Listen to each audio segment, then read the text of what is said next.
Pensamiento del día lunes 28 de julio. Entrar en la lógica de la gratuidad. En general, en el amor humano se ama porque se es amado, y aun cuando el amor es hermoso, se ama en el otro algo de uno mismo. Siempre hay algo egoísta en el amor humano, o bien para amar se espera a que el interés nos lleve a hacerlo.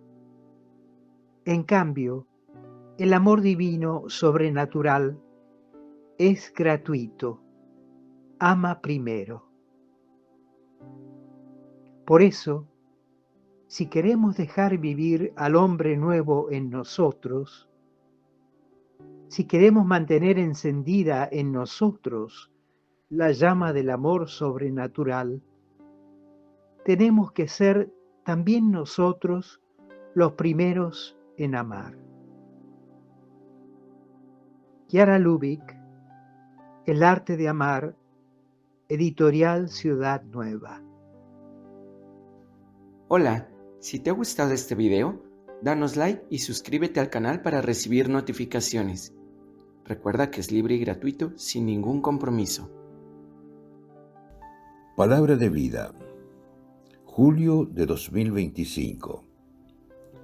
Pero un samaritano que iba de viaje llegó junto a él y al verlo tuvo compasión. Del Evangelio de Lucas, capítulo 10, versículo 33.